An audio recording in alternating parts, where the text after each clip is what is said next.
When you're qualifying for a mortgage, you want to make sure that every dime counts. So what income can you use to qualify? Steve Currington, Currington.com, is here with Currington Mortgage. He's here to help us out. I tweeted that picture of you at the news desk. Thank you. Yes. I'm going for a daytime news anchor. Okay, good. We'll have to tell we'll see Ron if that about works out. Yeah, so a lot of people nowadays, especially older people, have other forms of income. What can be used when we're talking about applying for this mortgage as income for that gross income? VA benefits are one that we use a lot. A lot of veterans get some type of a veterans or disability pay or retirement income from the VA.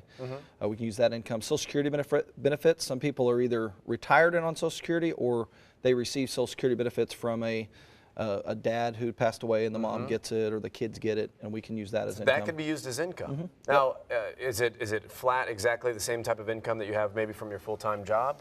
Yeah, they actually will allow us to gross up that income provided it's not taxed. Some people that are retired and on Social Security. When you say that, what do you mean exactly? I mean that I'm taking your full pay if you work at Quick Trip and you make $40 an hour or whatever the number is.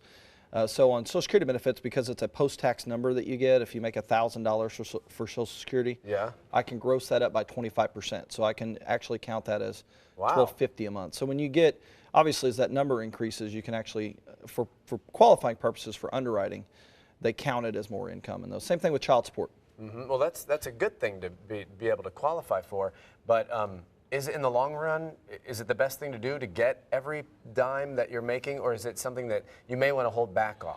They're just evening up with how the other underwriting guidelines are counting income. So it's no different than if you were counting $1,000 in income from your job, because that's a gross number. If you get a check and it's before taxes every 2 weeks, it's $1,000, so you make $2,000 a month. They're just evening out the playing field when it comes to that type of income. I got to ask, back about, 10 years ago when the whole mortgage crisis started happening, right? It seemed really easy. That's what everybody said. It was easy to qualify for a mortgage. Is it still easy to get qualified? Is it tougher? What are the guidelines now? There's more documentation. We deal with it every single day. I have at least a phone call a day with a customer, calming them down and saying, I realize you've had 10 mortgages in your life and you've never been asked to give this document. But it's the environment we're in. And I wouldn't say it's harder, it's just more paper. So be prepared to take everything out of your vault of everything you've ever done and give it to your lender. Because if we try to manage expectations of our customers, and if they know from the beginning that we want their blood type and their kid's blood type and the middle name and all that stuff that you think, what the heck do they need this for? I don't agree with it sometimes, but we need it. So what I tell, hey, here's what it comes down to. That house is $150,000. If you have $150,000 in cash, then I don't need anything from you. Just go pay for it. But if you want the loan, I need this piece of paper. As stupid as it might sound, I need it. And that's really where the environment's changed. It's just documenting stuff we haven't had to document before, just more rules. And documenting, like you said, make sure you know exactly what you're making. Like I do some voiceover work on the side. That could apply to my gross income, and I wouldn't think of it. And you just need to tell your lender everything, because we will find out. I mean, we get your tax returns, we get your bank statements, we get everything about you. So for you to say, well, just don't say anything about that because he's not going to find it out. We're going to find it out.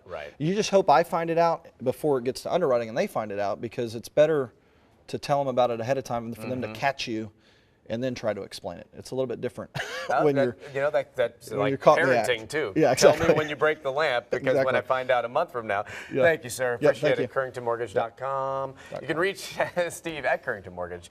Give him a call at 918-394-5626 or email him, steve@curringtonmortgage.com. Log on